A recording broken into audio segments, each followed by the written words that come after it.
So in the 1960s, our speaker Terence was a student, like many of you, at UC Berkeley.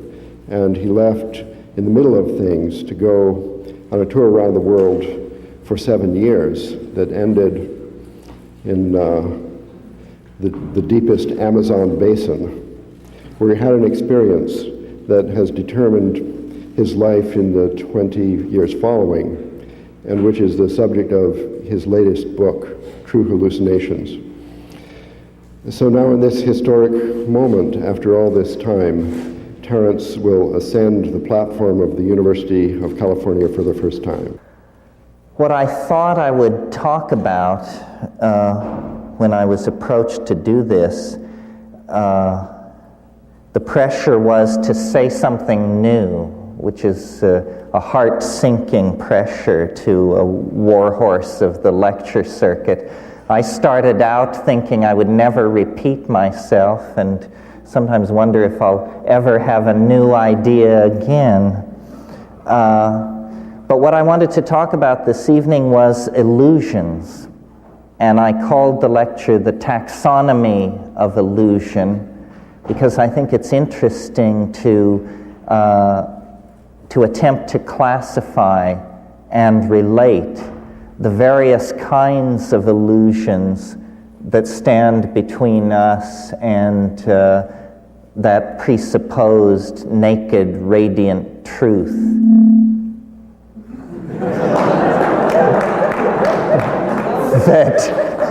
that has more or less driven the engines of Western philosophy since Plato.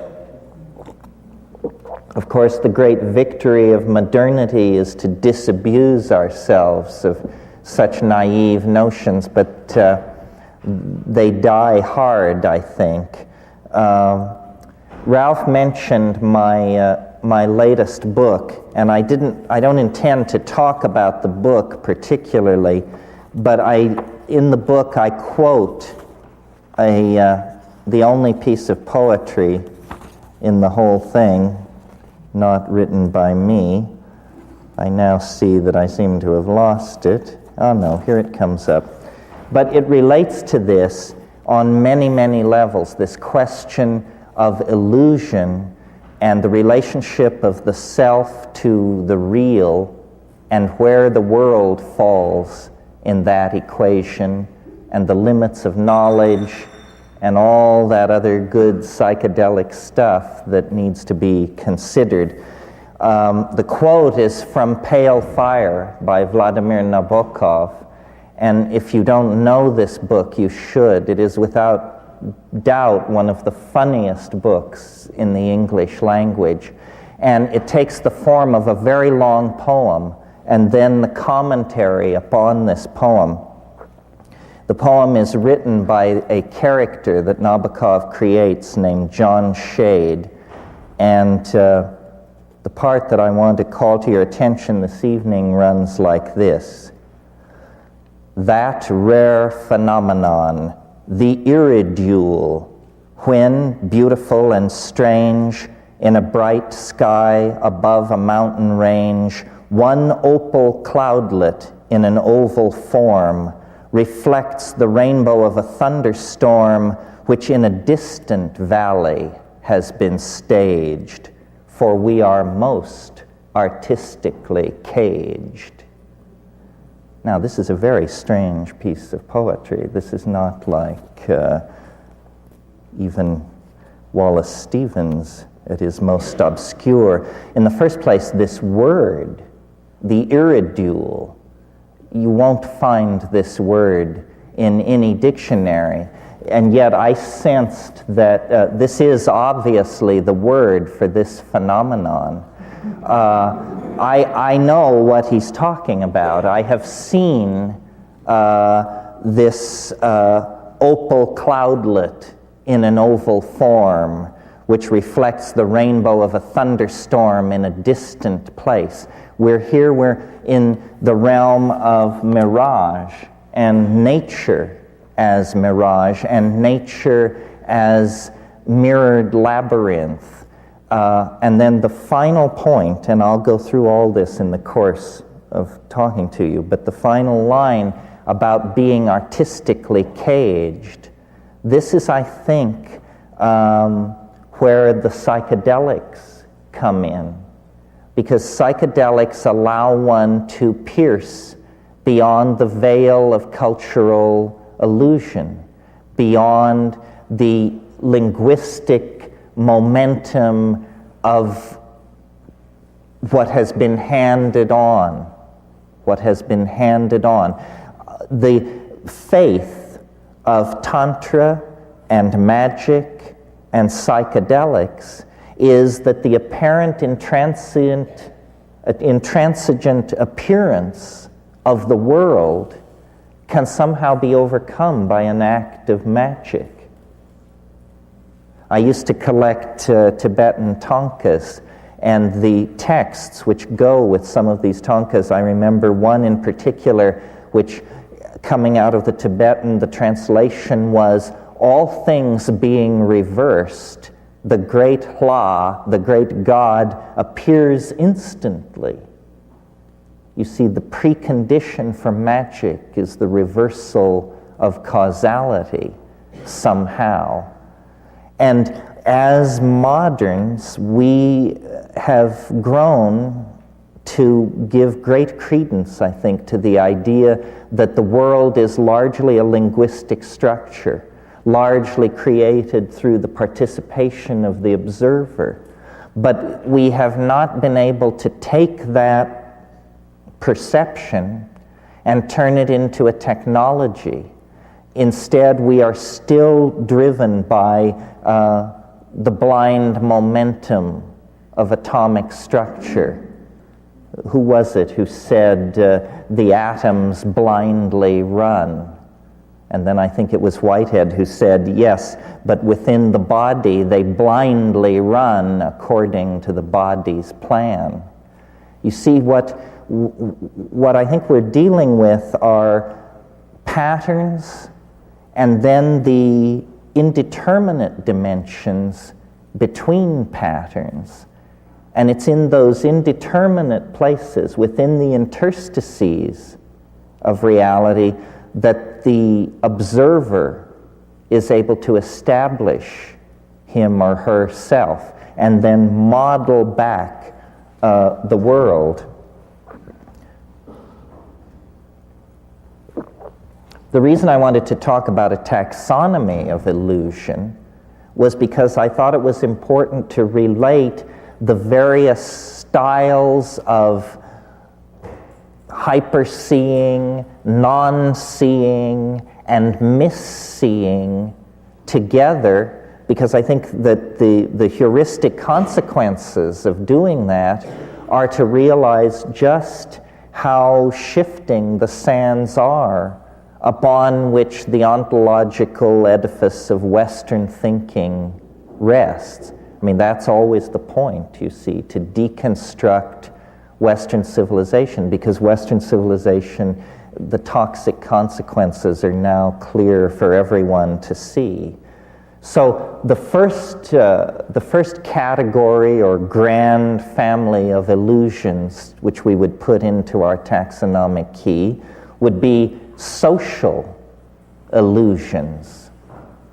And when later we can argue this, but at this point in the discussion, illusion is / delusion.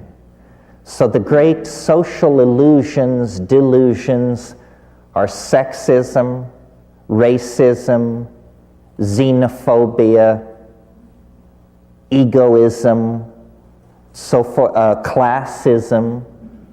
The world is riddled and ruled by these social illusions, and no one is free of them. And so they constitute one broad category. I might just mention as an aside, a book which was very influential on me, and I never heard anybody else ever mention it, was a book by Rockcliffe called Illusions and Delusions of the Supernatural and the Occult. This was a 19th century book which I, as a kid, got in a Dover reprint. And it was in a wonderful era where the study of anomalies was still young, and so this book had everything poured in together, from Mesmer's ectoplasm to people who had tumors that they carried around in wheelbarrows, to birds that did advanced arithmetic, so forth and so on. And it was a very, very much from the point of view of Victorian rationalism. And it also mentioned psychedelics. It was what it really was a category of edges, and or a catalog of edges, I'm sorry. And it's only then in the subsequent 40, 35 years that Wunderkamera approach to illusion, and I assume you all know what I mean by that. I'm referring to the era before the rise of Linnaean natural science, when naturalists would simply fill cabinets with anomalous, fascinating, and strange objects. So the tarantulas might be mixed in with the chambered nautiluses, which might be stirred into the Zuni fetishes, which might be next to the something else. Then later, these Wunderkameras, these curiosity cabinets, as we would call them in English, gave way to Linnaean taxonomy. In the same way, over the past 100 years, I think the study of illusion and anomaly has attempted to rationalize itself.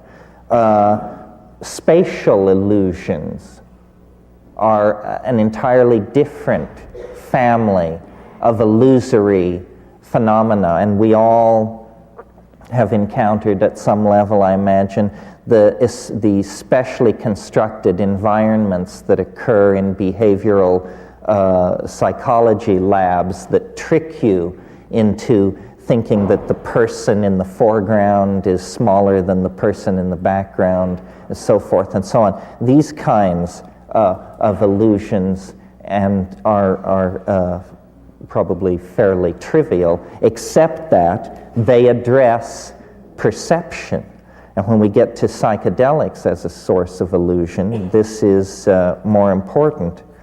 Another of the great family of illusions are, in thinking about them, I called them ontological illusions, illusions of states of being, which may or may not, in fact, be reflected in reality. UFOs, Bigfoot, crop circles, the entire panoply of poltergeist phenomena, and this sort of thing, ontological illusions. And these are very interesting. I mean, one could give time to this alone, because there are persistent ontological illusions in the human sensorium, such as angels, elves, demons, jinns, afrits, nixies, and sprites, that crowd. And there are ontological illusions that seem somehow tied to the evolving modalities of the group mind.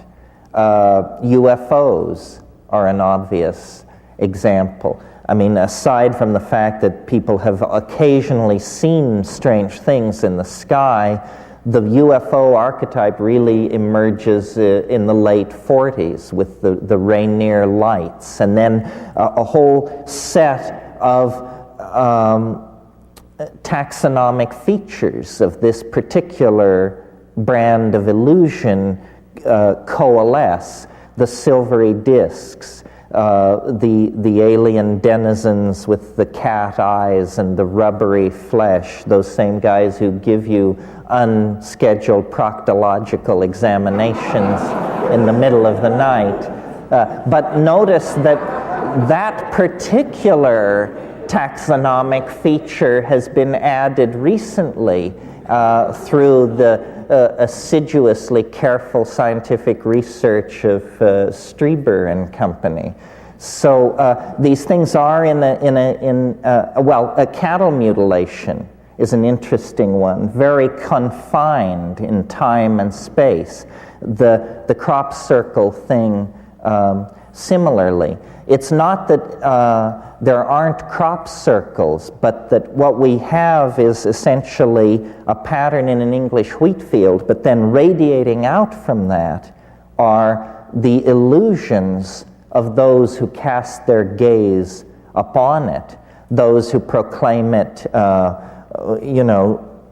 telluric communication or particle beam research carried on by the Air Force, or in one version it was supposed that a particular crop circle had been decoded, found to be a lost Sumerian language, which when decoded said basically, "Don't stop here." It was essentially a no parking zone for time machines. They were saying, this entire century, just maintain speed and, do not stop.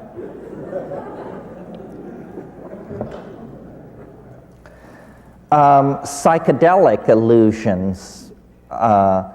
Again, this is a related category, but different from these ontological illusions. By illusion, I mean that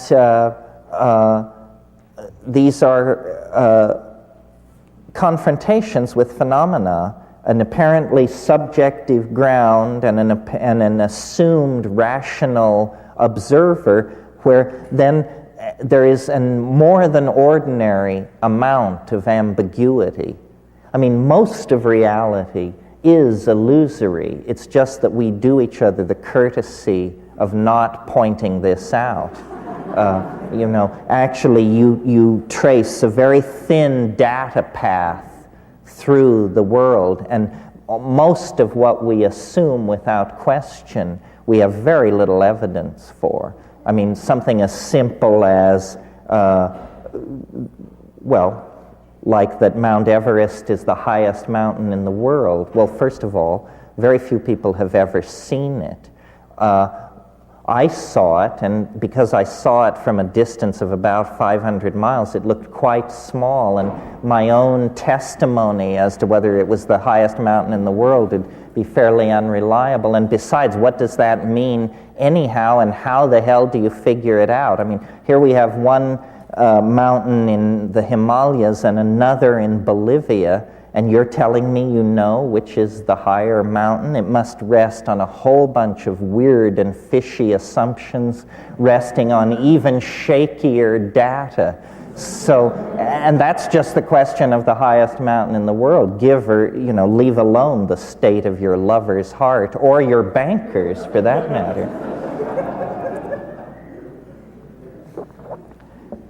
What's important about the psychedelic family of illusions is that they propel the entire issue of illusion to center stage, because they demonstrate that the assumed bedrock of quote-unquote ordinary perception is in fact no bedrock at all. It's simply a very soft dwell point somewhere in the mysteries of metabolism.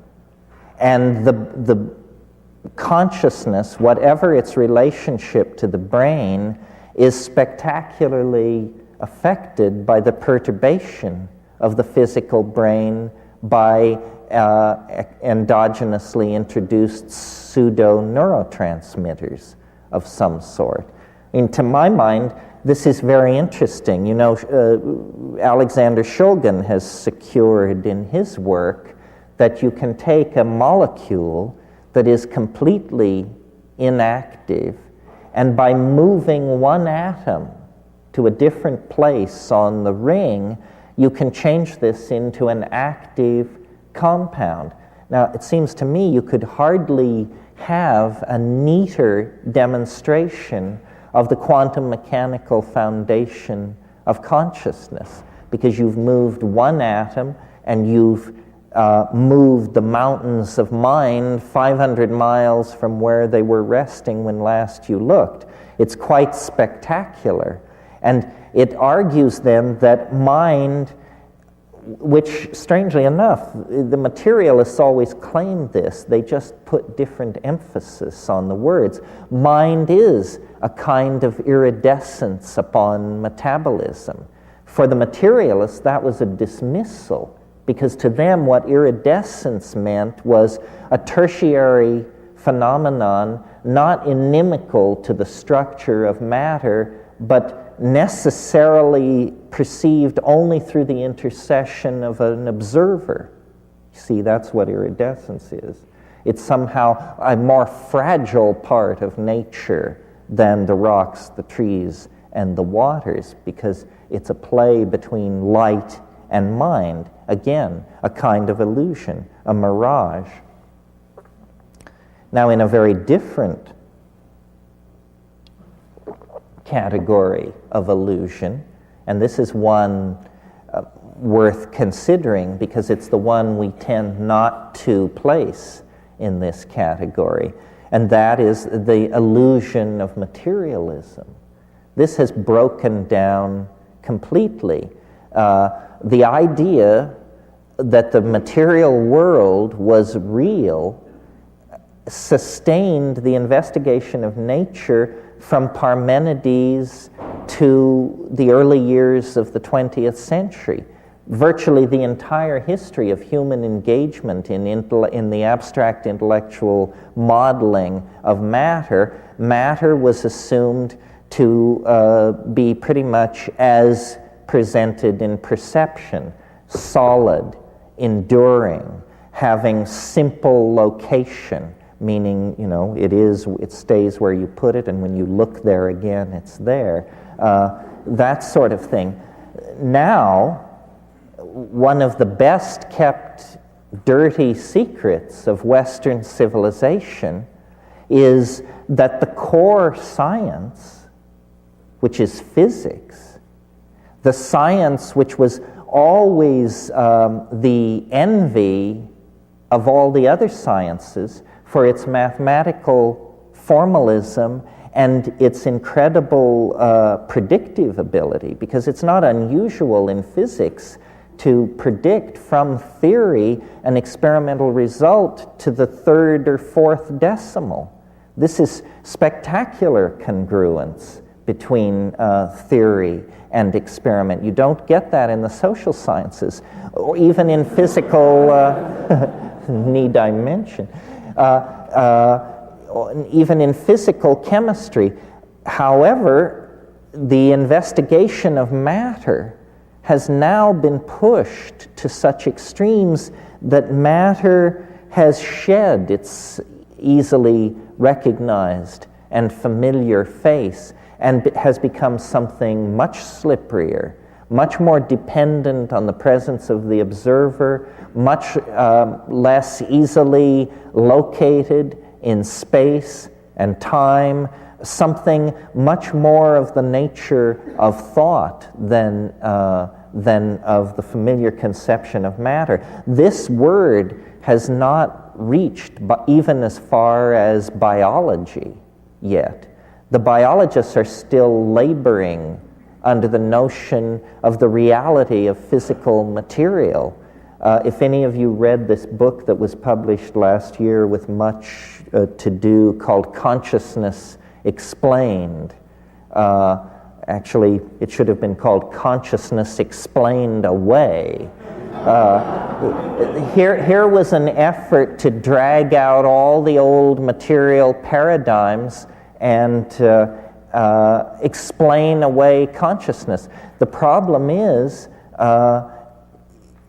matter itself has taken on the qualities of mind. And as this realization relativizes the life sciences, I think there is going to be a new interest in the potential for psychedelics to elucidate mental functioning, because what will become respectable, you see, is talk of the observer. This is what has invaded physics, the most rarefied and formal of all the sciences, had, in order to make sense of its enterprise, allow the observer a kind of primacy with the thing observed. As this seeps into the life sciences and psychology, hopefully the phobia of actually involving yourself in your field of study that informs all these reductionist, ratomorphic types in the schools of psychology will be overturned. Well, having flayed that dead horse sufficiently, another category of illusion that needs to be addressed, I think, is how would one call it? Well, basically philosophical illusion, or philosophical/religious illusion. This is the idea that by a direct appeal to intuition, we can somehow gain a foothold on truth. I think this is as specious as the notion that we can gain a foothold on truth through reason or experiment. This foothold on truth idea may have to be given up. I'm sure some of you have heard me recall the situation where Wittgenstein was raving about something, and one of his students said, "But is it the truth?" And he said, "Well, it's true enough."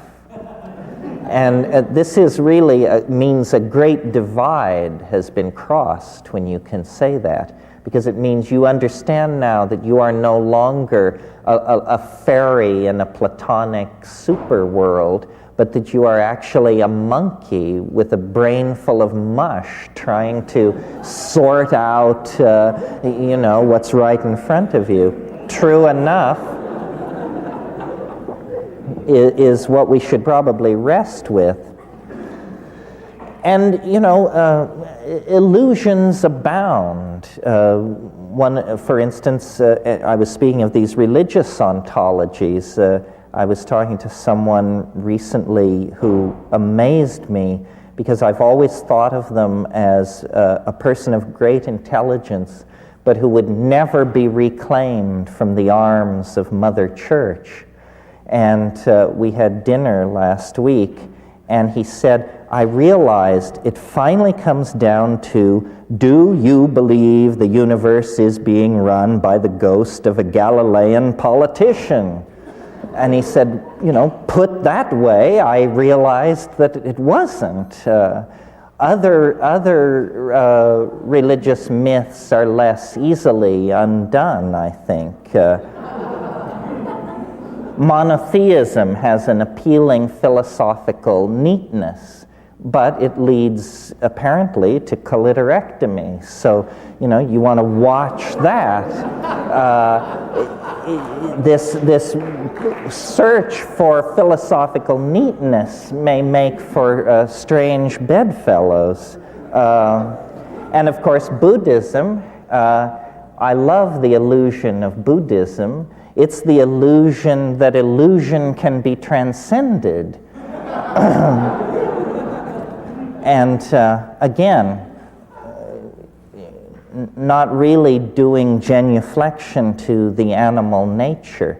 It's amazing to me. I mean, if you were to meet a termite who stated that his or her goal in life was the perfect modeling of the cosmos, you would think it was quite a comic undertaking. And yet, how different are we that we should presume to more than a shadow of the truth?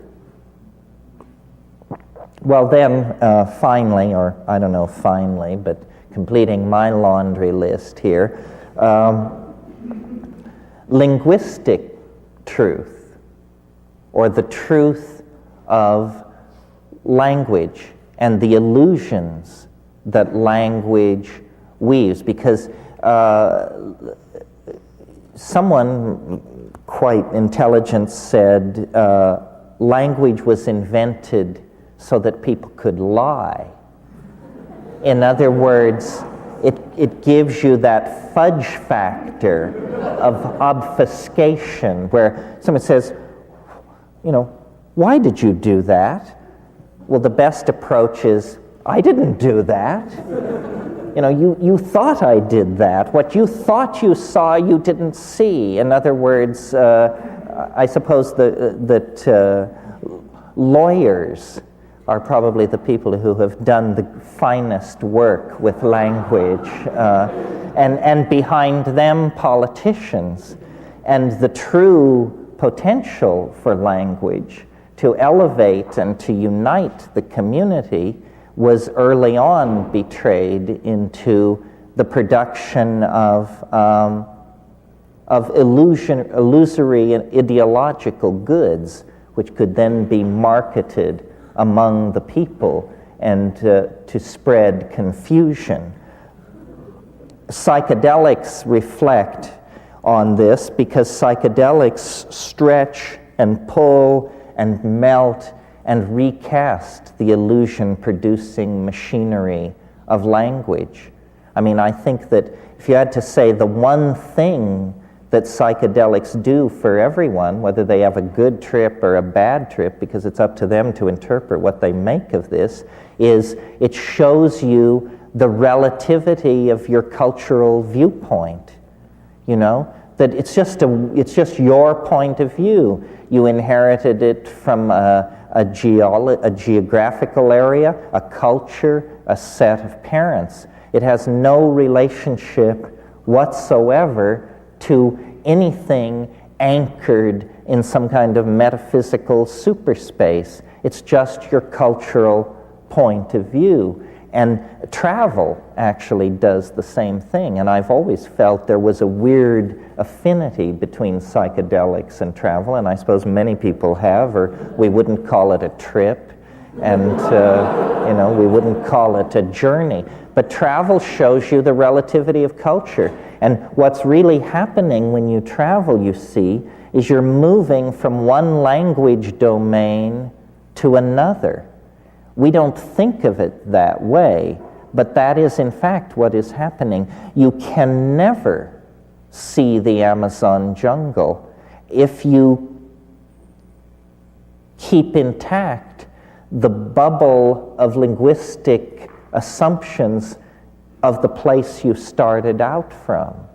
Every place will withhold its secrets from you. I learned this in the Amazon because the first time I went, I had virtually no botany. And to me, the jungle was green.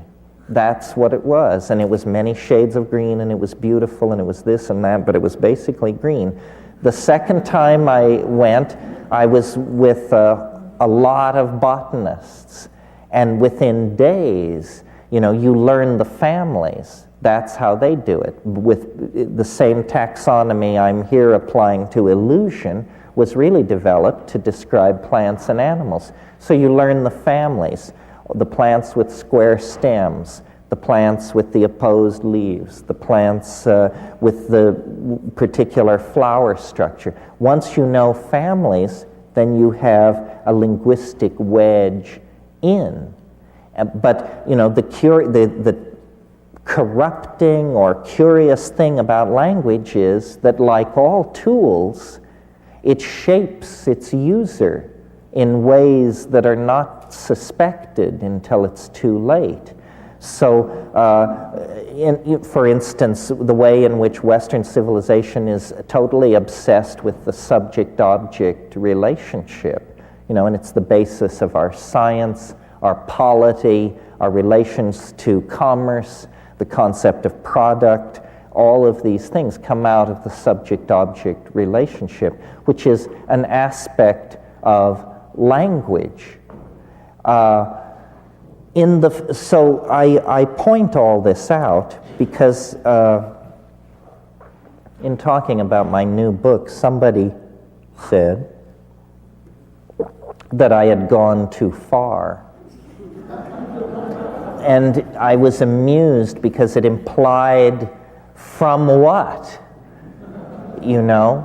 It's not like there is a King's X where graybeards in white coats tend the sacred vestal fires of reality. There is no reality. There are only people who know this and people who don't know this and are therefore being manipulated by the people who do know it. This is true, or true enough.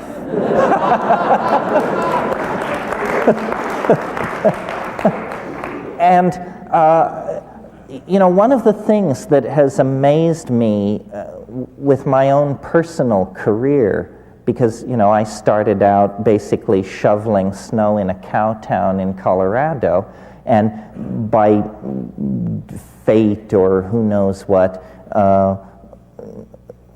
come to the present position. And what I notice as I traverse levels on a supposed ladder of success, where you would expect there to be more and more competition and people and activity, actually it gets emptier and emptier. There is nobody minding the store, as far as I can tell. This is why I'm so unsympathetic to conspiracy theory. We could use a few conspiracies. Nobody is minding the store. Everybody is getting rich, personally rich, and so they don't have time for, you know, to advance the Aryan race or the Council of Zion or any of this fantasy and illusion that haunts the world of conspiracy theory. Rather, it seems everything is being left pretty much to develop on its own, because people are afraid to grab or touch the levers and buttons in the control room of the historical vehicle. And what that means then is that people who can cut through these many, many illusions, the illusion of materialism, the illusion of business as usual, the illusion of benevolent institutions carefully guiding us toward reasonable destinies. If you cut through all that, if you disabuse yourself of all that, you will empower yourself to eventually be able to stand up in delicate social and political situations and just say, bullshit. That's bullshit.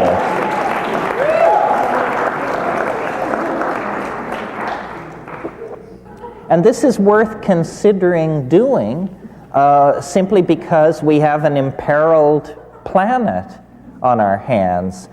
We have been, for a long, long time, the victims of illusion. Western civilization, Stephen Dedalus was right.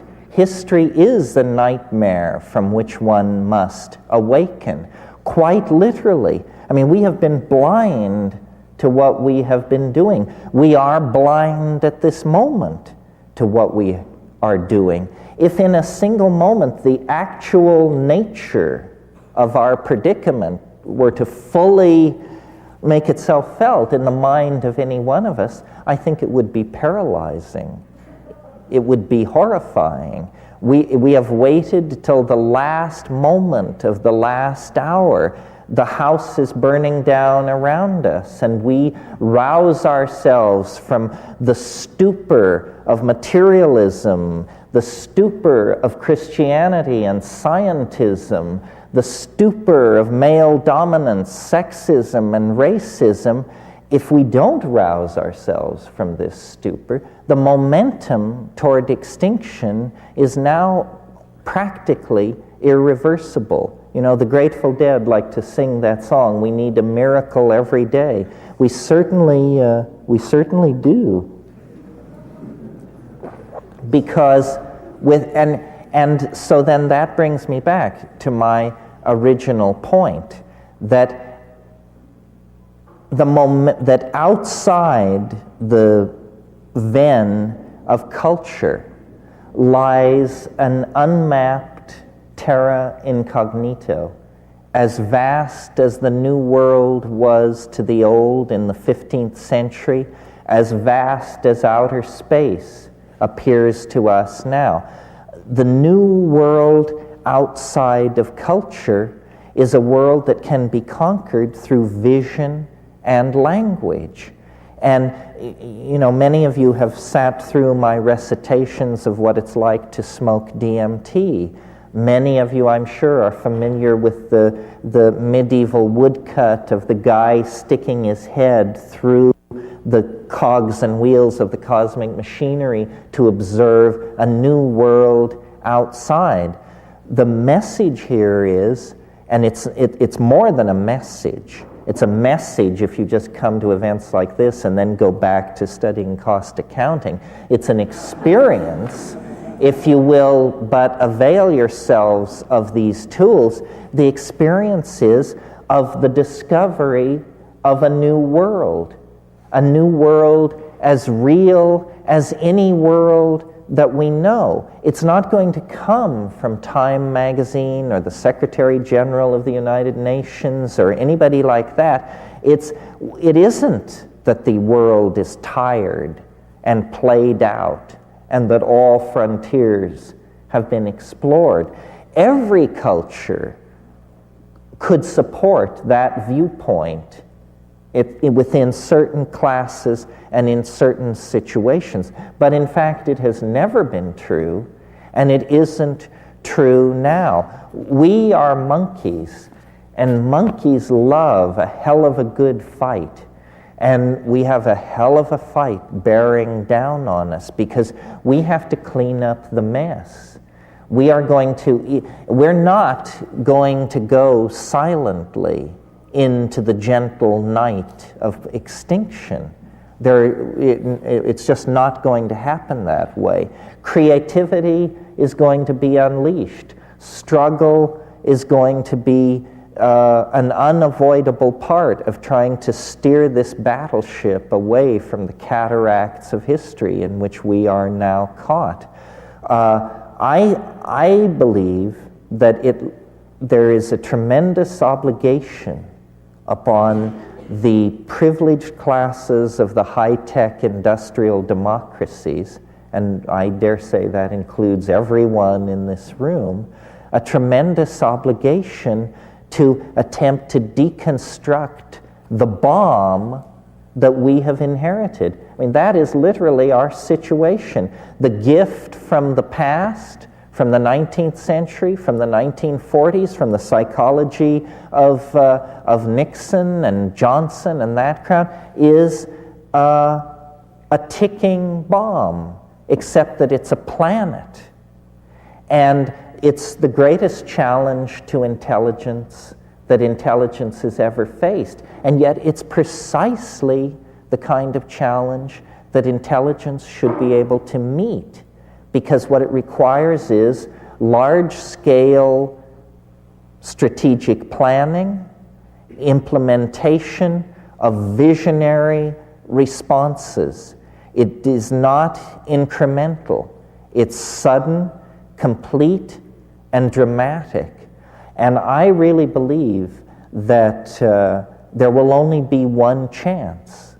You know, we are circling the runway of post-history, and the engines are running low, and there is one approach, and then, you know, if you miss that approach, you're into the drink. Now, we have the great good fortune to be approaching the end of a millennium. Would it be redundant to say this only happens once in 1,000 years? Yes. And it's extraordinarily fortunate. Once I was in England and I ran into somebody I hadn't seen for 20 years, and I was amazed, and I said to Rupert, how often does one get a chance to meet someone one hasn't seen for 20 years? And he said, well, I dare say, I suppose every 20 years or so. we can use the millennium, this apparent coincidence of our dilemma and a calendrical turning point, to create awareness of opportunity. And we can use the psychedelics to dissolve boundaries between ourselves and other people, between institutions that govern and the governed. And basically, we have to insist on the seriousness of the situation and the potential for solutions. And what it means is a much more radical break with American society than we've been willing to contemplate in the last 20 years. We went through this thing with, the two-term governor of Arkansas, and it took 1.5 years to play that all out and to see what it comes to. And what it comes to is, Washington is convulsed over the possibility of closing an air base near Sacramento. So how can we even conceive of this government making an impact on the real problems? It is still government by flim-flam. And that would be all very well if we had 500 years to dig ourselves out of this dilemma. But if a radical political alternative is not opened up in this country, then we are essentially, I think, going to amuse and entertain ourselves into extinction. The ordinary orthodox system has failed. What Bill Clinton exists to prove, at best, is that people of goodwill make no difference in those institutions because they are compromised and corrupted from the very beginning. It's just the way it is. Those institutions are set up for business as usual. Business as usual at this point is a death sentence on the human race. What has to be done is a tribalizing of culture, an ecstaticizing of culture, a dissolving of hierarchy. That means self-empowerment through claiming the new information technologies, through deconditioning from propaganda, through deconditioning from the pharmaphobia that holds everyone within the pre-programmed molds that are being handed down from Madison Avenue and Hollywood. It means actually realizing that your life is your own. Your destiny is your own. It isn't within the confines of the culture because the culture is dissolving. And to the degree that the word is put out, that phenomenon will accelerate. We are in an extraordinary transition. Everything that has worked now doesn't, meaning global economic systems, control of the spread of epidemic disease, so forth and so on. All these systems are breaking down, and yet the new systems are not yet in place. So this is a situation of extraordinary malleability and a situation in which people of great vision and great ego can make tremendous impact. So it's a very dangerous situation. We saw this in the 1930s in Germany and in Europe, where there were all kinds of potentials, all kinds of possibilities. We forget how powerful a visionary Marxism was before the rise of fascism. Movements like Bauhaus and Dada and Surrealism all had agendas which disappeared then under the rise of fascism. This must not happen again. And what it has to do with is resisting images that are coming from the reality studio, resisting the images that are coming off the tube, coming through the newspapers, and creating a community based on psychedelics, sexuality, sensitivity, and good sense. Cultural value, and what good sense will mean in this situation is the preservation of the earth, the preservation of diversity, deconditioning from product fetishism, deconditioning from energy overconsumption. All these things we understand, but we seem to lack the power to change our minds, or if we have that power, then the power to change other people's minds. And I am into psychedelics not because I think it's a sure thing, but because I think it is the only game in town. In other words, it's the only thing I've ever seen change an individual on a time scale similar to the time scale that we have if we're going to make a difference. I've seen over and over again, I'm sure many of you have, people go into a psychedelic jerks and come out halfway decent human beings, 8 hours later. If we had 500 years to steer global society into safe harbor, it might be possible to do that, but we don't. I mean, I really believe that we are being asked to participate in the birthing of a new order of being, and that there is reason for great optimism and hope, because it looks like we're just boring into solid rock, but in fact there's somebody else boring through that solid rock, and they have triangulated our approach, and they are hurrying to meet us. I don't think we fell into this situation because of bad fate or bad destiny. This is part of the process. History is what happens when an animal species, an advanced animal, falls under the influence of a transformative attractor of some sort. History is only about 25,000 years in duration.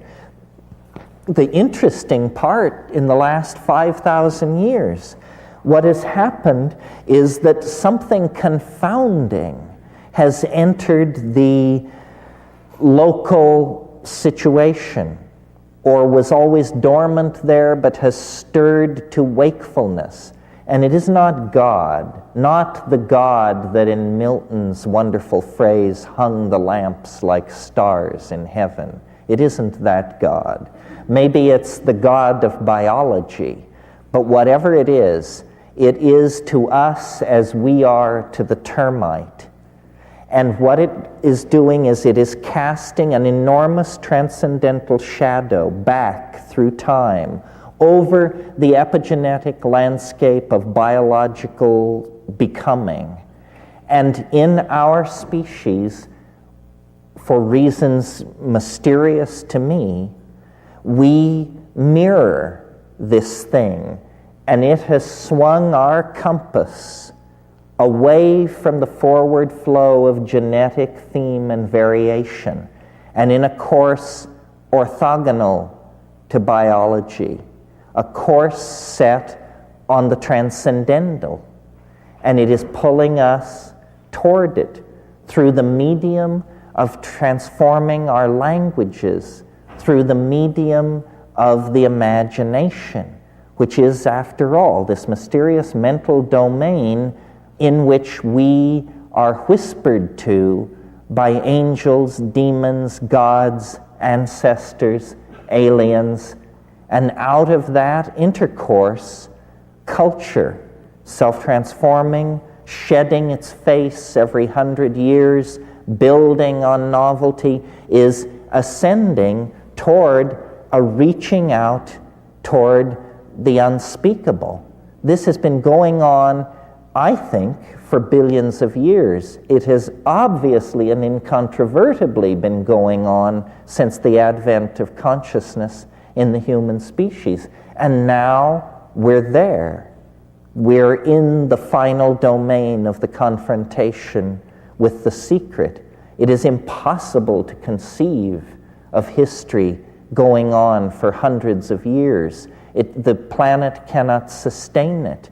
All of these social structures and institutions that we have surrounded ourselves with are obviously lifeboats. They are not made to last. They are made to carry us to a certain point in the life of the earth, and we are now there, or we are within 20, 30, 40, 50 years of confronting the transcendental object at the end of time that drew us out of the animal body.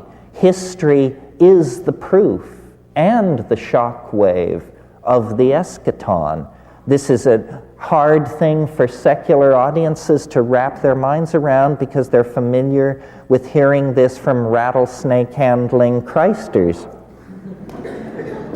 But that's simply because religion has always been the repository of the irrational intuition.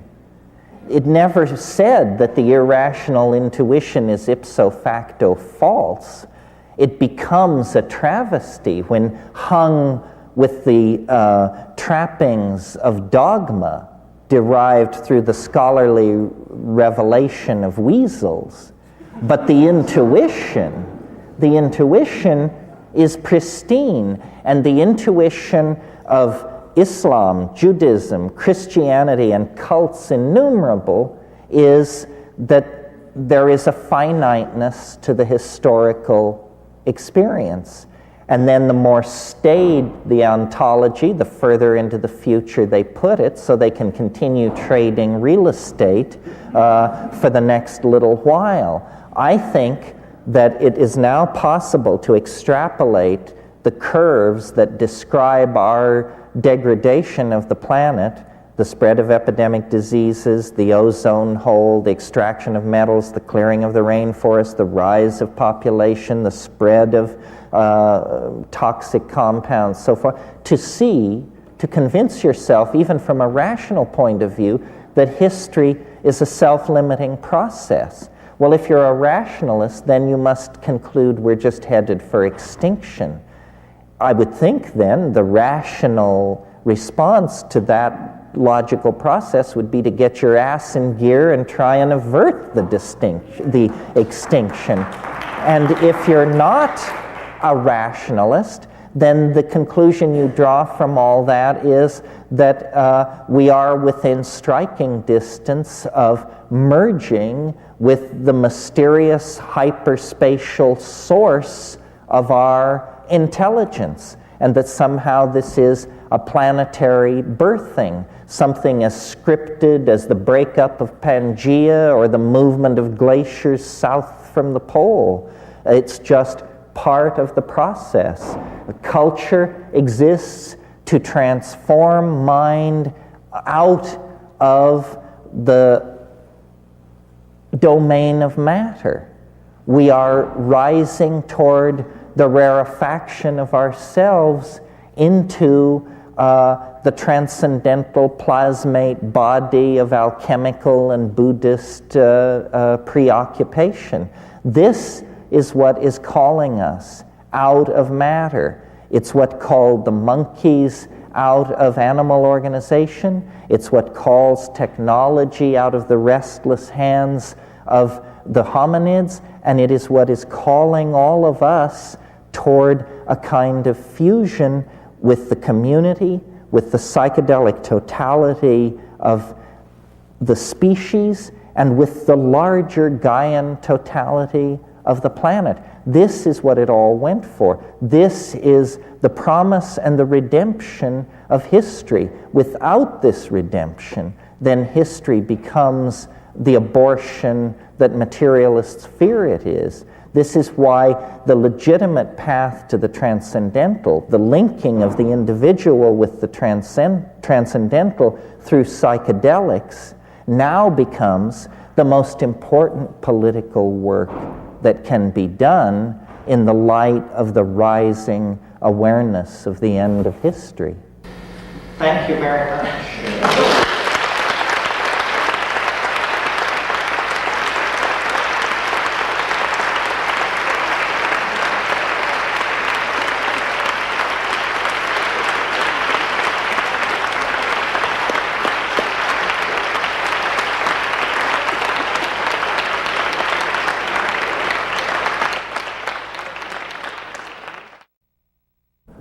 Well,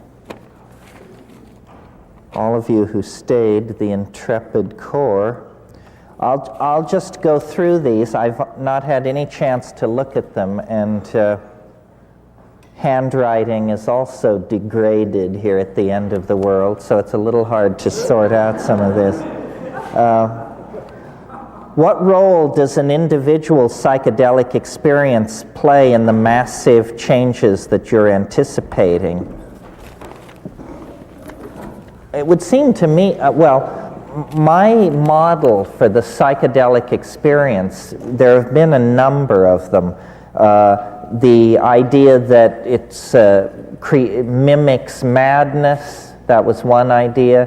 That it takes you into the Jungian unconscious, that was one notion. That it somehow illuminates the concepts of Indian yoga or after-death models, such as the Tibetan Book of the Dead. All of these have been tried. My assumption has been a mathematical one, that what psychedelics are about is that mind, under the pressure of evolutionary constraints, turns itself into a threat detection device. And that's how we use it in three-dimensional space, to anticipate threat and to meet it. But that is, as it were, a lower order application of mind, and that in silent darkness, what happens on psychedelics is that the mind unfolds literally into a kind of superspace or a higher dimension in the mathematical sense, because I take seriously the claims made in all times and places for millennia that shamans can locate lost objects, predict weather, see where the game has gone, and predict the outcome of disease situations. In all cases, what is involved is a higher dimensional relationship to the manifold of history. So I think that you all understand that a locked box, if we had a padlocked box here on stage, a locked box is not locked in hyperspace. It has a dimension in hyperspace from which the contents of the locked box are easily removed, taken out, and put back. In our world, this looks like magic. Shamanism is like this. And so, to answer the question, what role does an individual psychedelic experience play in the massive changes anticipated? The role is that the individual gets in on the joke. At this stage in history, to be a shaman is to have seen the end. And if you've seen the end, it's like, taking Anna Karenina and reading the last 5 pages. And then as you make your way through this bewildering morass of material, you do have the faith that it's all going to end up as you discerned. So that's the political act. You see, terror of the future is one of the weapons by which the rationalists are holding everybody in line. Terror of the future can be put out to pasture through psychedelic shamanism. Okay. It seems mushrooms for the masses is not really what you advocate.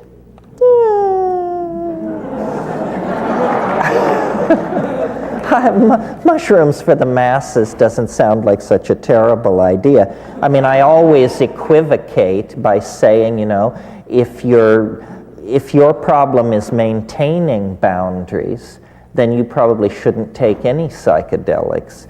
But you can't, in a mature civilization, you don't define opportunities based on what will be detrimental to a small minority. Mushrooms for the masses seems to me a fine idea. I just don't see how it can ever come about, because I believe that the society-shaping effects of these things are so powerful that they will never be tolerated. Just to go off on a tangent for a moment, this is why I am an incredibly pessimistic person about getting pot legalized.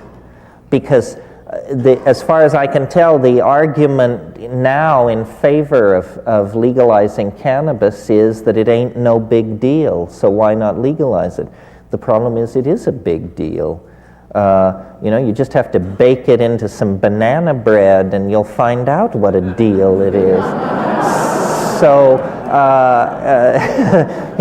and if you read the 19th century accounts like Fitzhugh Ludlow, the hashish eater, people like that, it's perfectly clear that it can reach LSD levels of intensity if you eat it.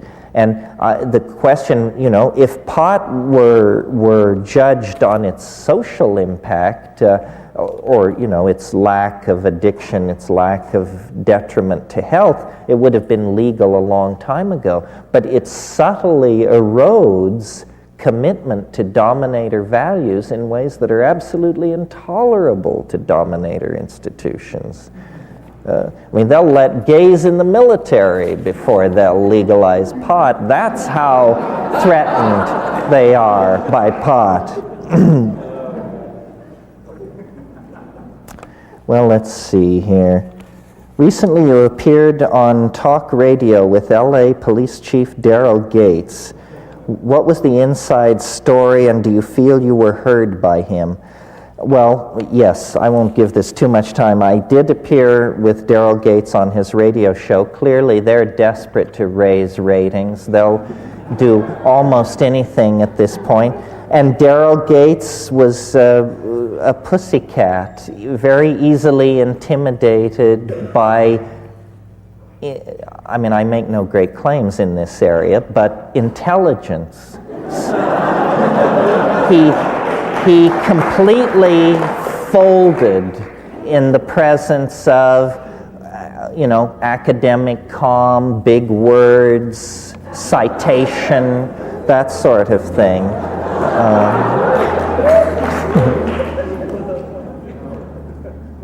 What is the difference between your vision of the end of history and the Christian belief in a Savior? This is a great question.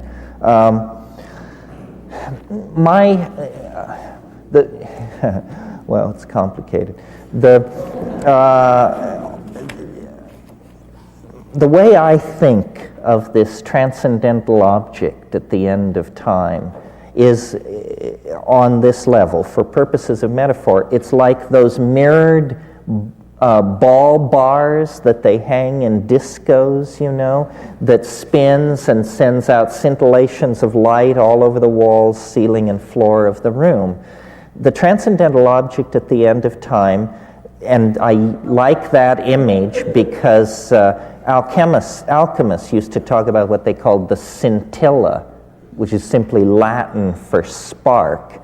So the transcendental object at the end of time sends off scintillas, sparks which are like reflections of its essence, but necessarily distorted.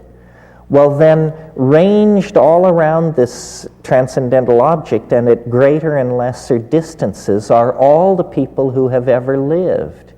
And if you are a Buddha, a Christ, a Mohammed, a guru, somebody or other, and you are, what that means is that you have been struck by a scintilla of reflection from the transcendental object. And so you, as it were,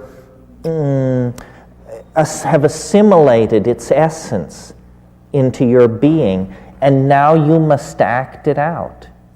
And I would bet you that if you could step into the mind of a Christ on the road to Calvary or a Buddha preaching at Sarnath, what you would discover going on in the personal part of the mind is the question, why me?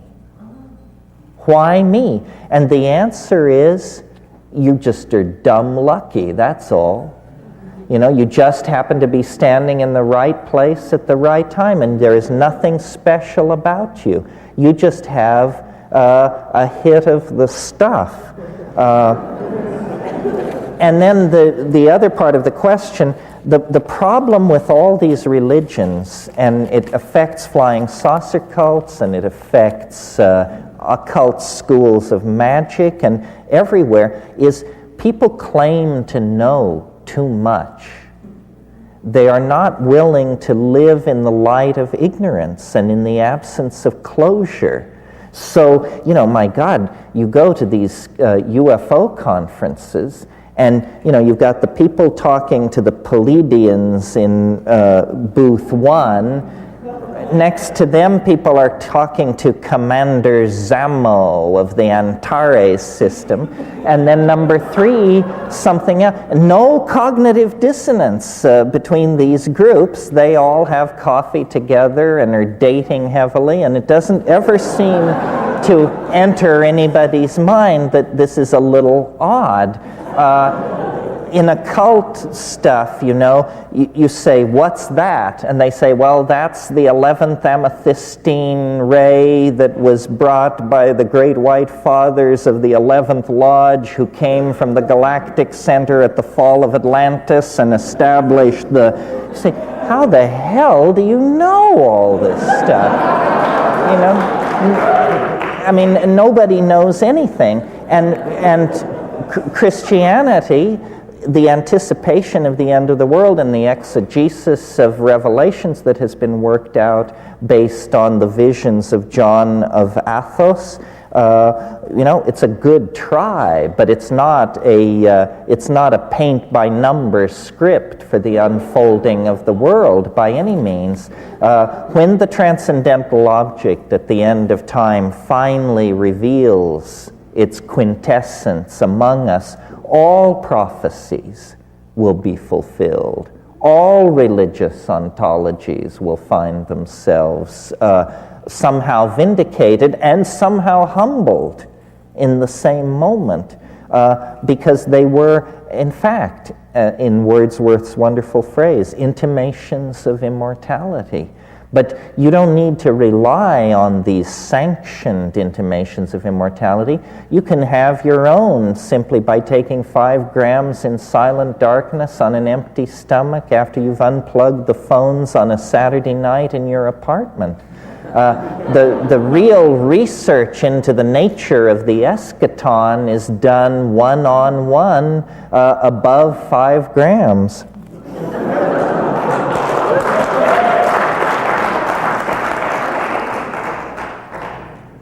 Well, let's see here. I once heard you talk about an experiment your brother undertook where he was raving for 3 weeks, but you never explained what the experiment involved. What was it? Well, what a wonderful opportunity. True hallucinations. I never talked about this, even often to very dear friends of mine. I mean, there are people who've known me for 20 years who I never told this story to because I think it takes as long to tell as it takes to read this book.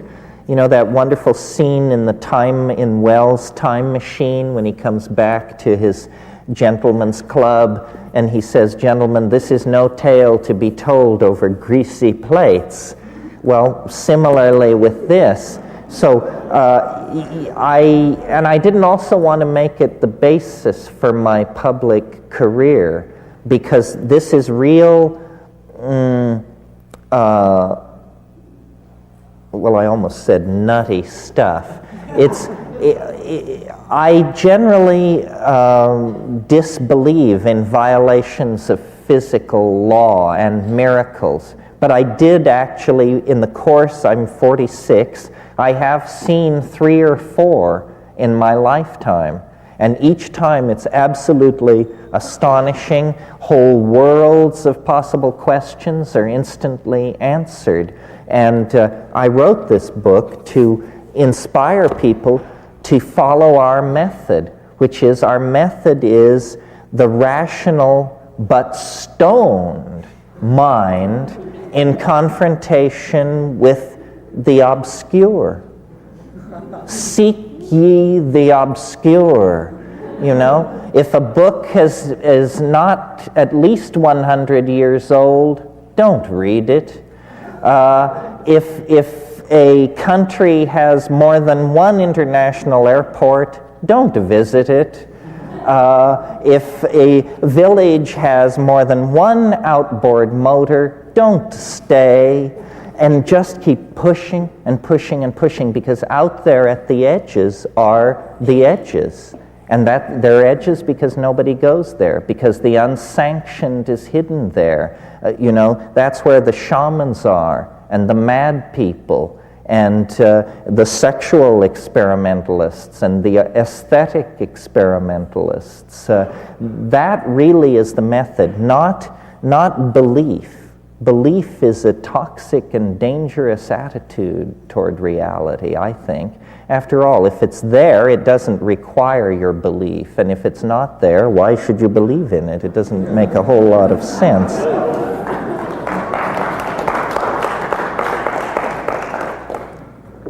By eliminating money and the separateness that it causes, could the world be saved by sharing the resources and the work and eliminating all the unnecessary waste of energy and needless competition and consumption? Well, I'm not sure how money could be eliminated. See, I'm a funny person. I vacillate between, I have a very strong impulse toward political action and save the world and round up the miscreants and set things right. That's part of my thing. But I also have this incredibly evolved sense that it's a done deal, that it's okay, that the main task is a certain alertness and attention to one's comrades, and that it will all unfold through the intercession of the transcendental object at the end of time. People say this is a contradiction. Fine, it's a contradiction. I mean, what are we doing here anyway? Is life supposed to be simple? But I preface that by saying, one time somebody in a group like this challenged me and said, you're always talking about the peril of the planet and one thing and another. Why don't you ask the mushroom how to save the planet? And so then I thought that was kind of a facetious and challenging thing to propose, but the next time I found myself capable of asking the question, I did. And the mushroom hesitated, and now I pass this on to you as pure fungal hearsay on the networks. I said to the mushroom, so how can we save the world? And it hesitated roughly a third of a second, and said every woman should bear only one natural child. I thought about this for a long time before I ever publicly mentioned it to anyone, and I realized, you see, I think that what is destroying us are 2 things.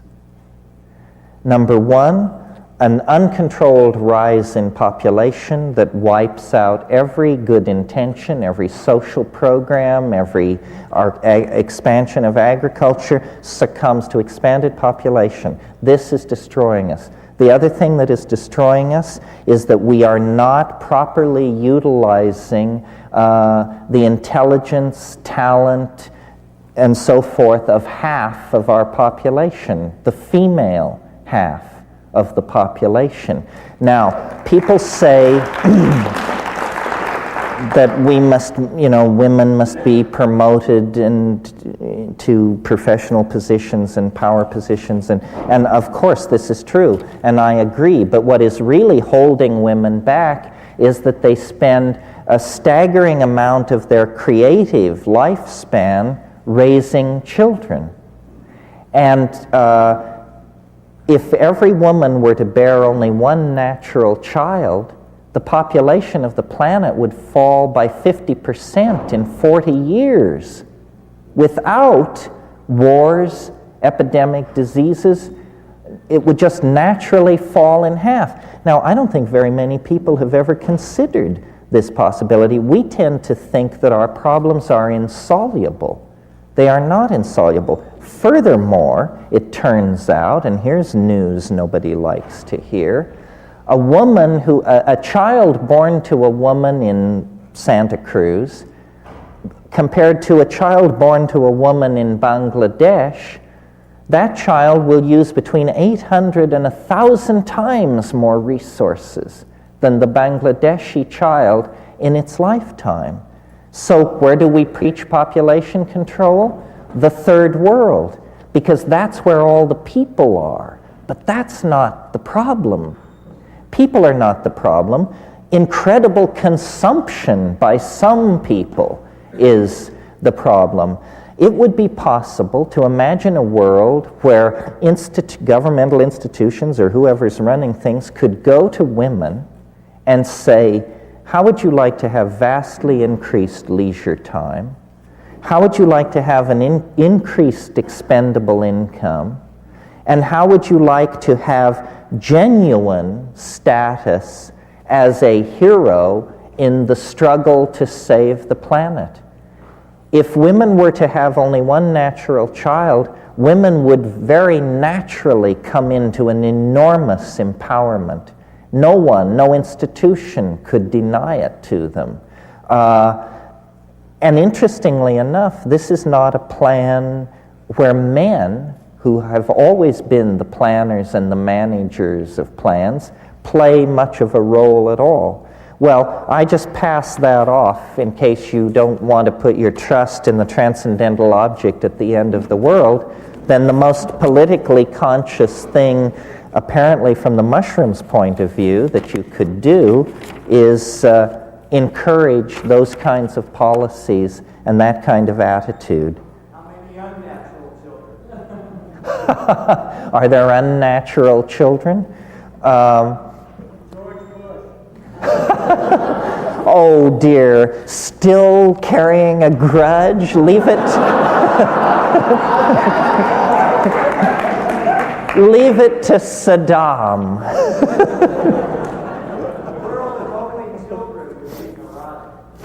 No, that is not true. That's what always put out.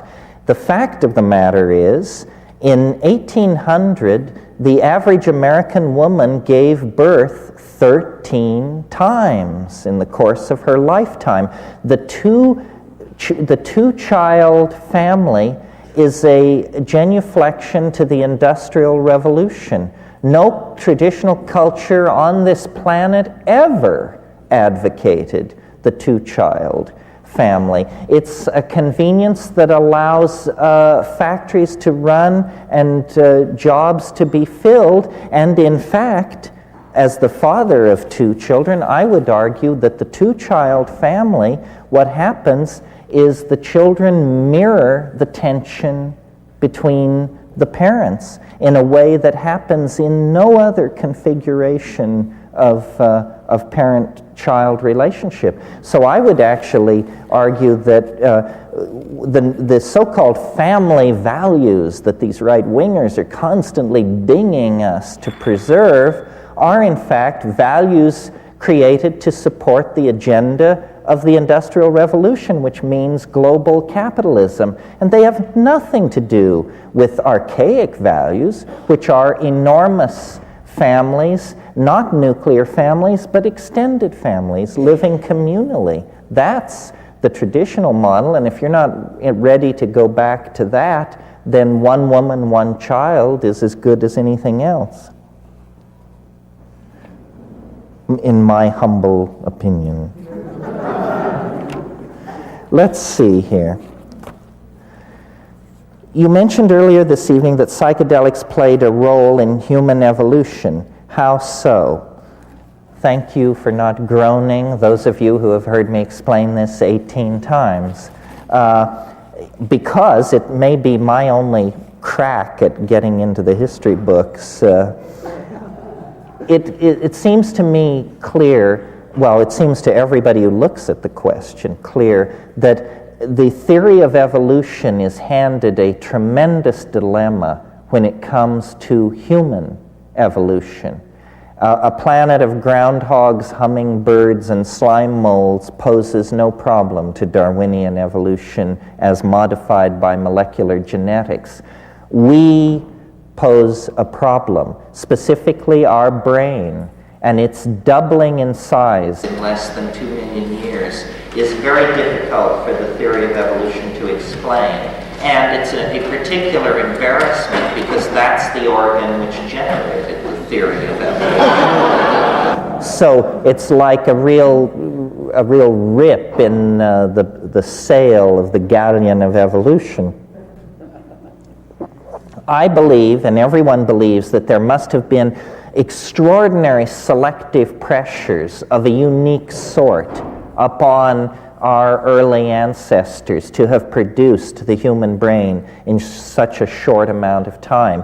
And I think that the answer, and I don't want to go into it in detail tonight, but briefly, here's what it is. And it explains a lot about our sexuality and our politics and so forth. All primates, clear back to squirrel monkeys and like that, have what are called dominance hierarchies. We all know what this means. It means that the hard-muscled, long-fanged young males run roughshod over everybody else. The women, the children, homosexuals, the old, everybody gets their marching orders from the dominant males. This is true throughout the primates, and it is true of us as we sit here this evening. That's what's screwing up our politics and making us the situation with women and so forth and so on, and it can be argued to other social problems as well. I believe that psilocybin, because it dissolves boundaries, is uniquely positioned to mitigate against this tendency toward male dominance for a number of reasons. And when our remote ancestors moved out of the trees and into the grasslands, they encountered these mushrooms. And I think the great undiscussed frontier of evolutionary theory is the effect of mutagens in foods on human evolution. Most animals maintain a very narrow food menu to avoid contact with mutagens. When we were forced out of the arboreal canopy, we became omnivores. We came under nutritional pressure, and for a long time we were testing all kinds of foods, and that would have meant a very high rate of mutation through that period and an acceleration in natural selection. And I think that psilocybin, because it improves visual acuity, would have given a leg up to predators and hunter-gathering proto-hominids. And so, in a sense, there was a period of time, perhaps as short as 100,000 years, perhaps as long as 1 million or more years, when male dominance in our species was suppressed chemically by psilocybin in the diet. It was still there, hardwired in the genes, but chemically suppressed by an orgiastic religious style that had everybody taking mushrooms at the new and full moon and then having sex in a heap, basically.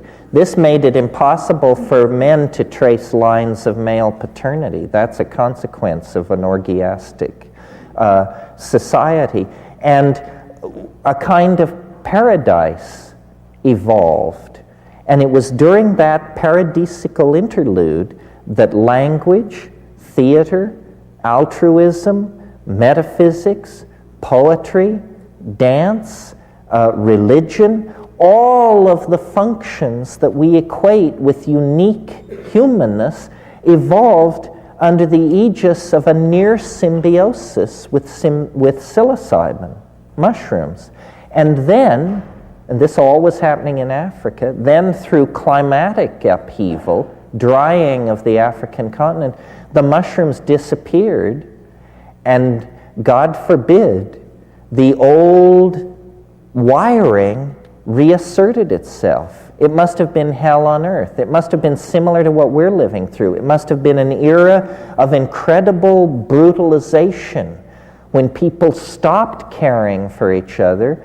People stopped having group sex. They started fighting over women, fighting over territory, bashing each other's brains out, appointing leaders, developing weapons. The entire sick set of pathological institutions that leads to our dilemma was evolved in the wake of the invention of agriculture and the abandonment of nomadism and so forth and so on.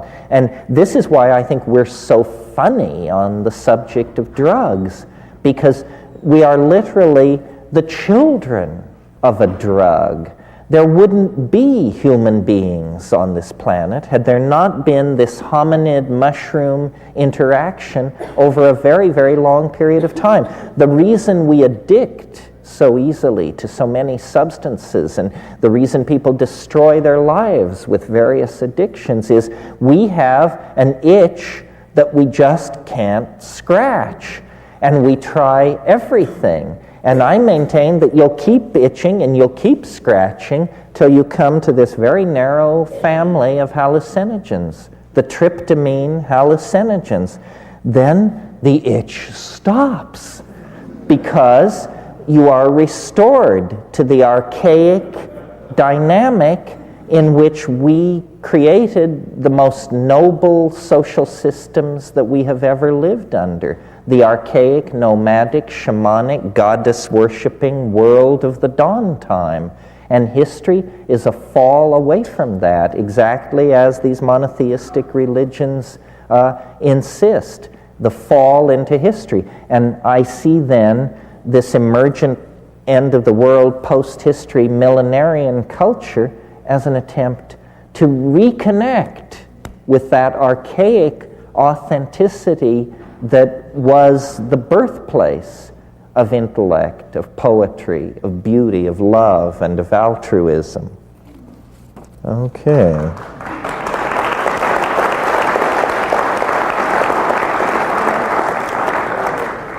These are great questions. I wish I had more time. Here's one. Please define intelligence. Strangely enough, I was thinking about this today, as I can't even remember why, but I produced a definition. It's a kind of a cribbing from Whitehead. Whitehead defined understanding in the following way. He said, understanding is the apperception of pattern as such. That's all. For instance, in this room, there are many patterns.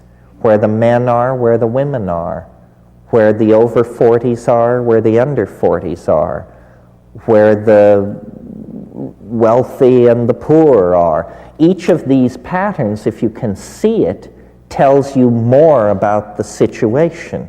And presumably there are an infinite number of these informative patterns.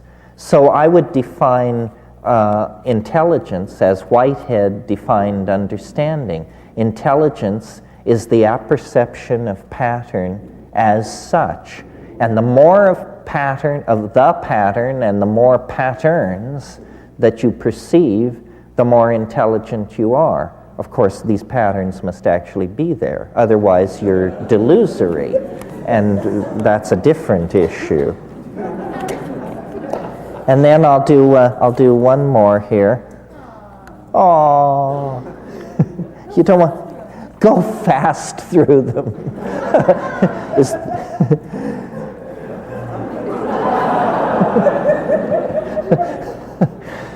What do you think about meditation as a path to other levels of consciousness and understanding so-called reality as illusion?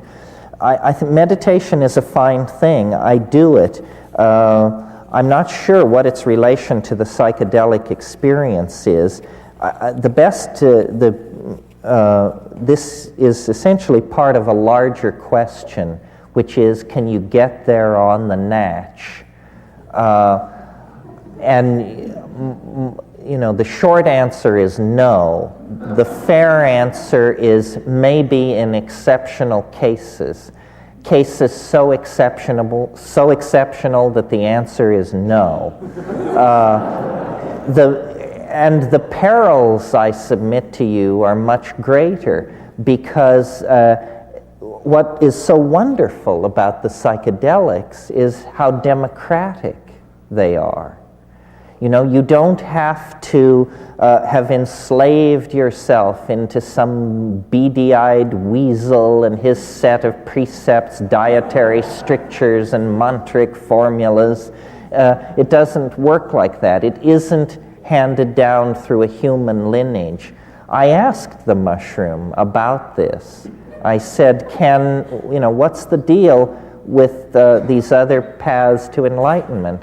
And you got to understand, this is the mushroom speaking, but it said, for one human being to seek enlightenment from another is like one grain of sand to seek enlightenment from another. It is preposterous.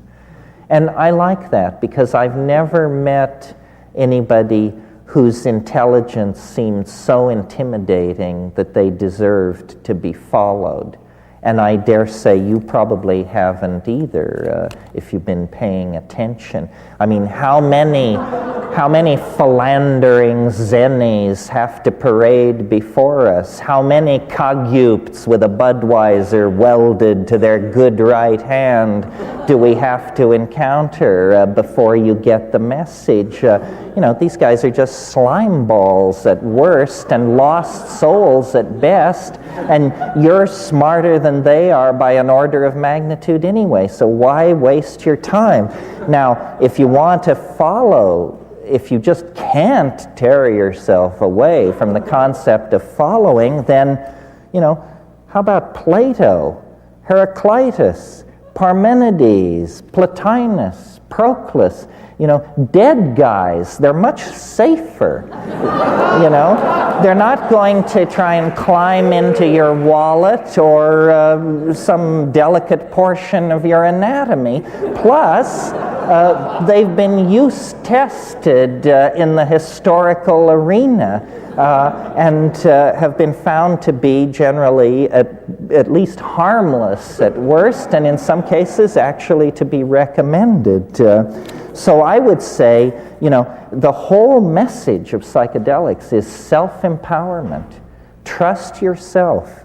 Seize the tiller of your destiny. It is your life. It is your body. It is your mind. And it's your world to remake as you choose to reshape it. History has failed.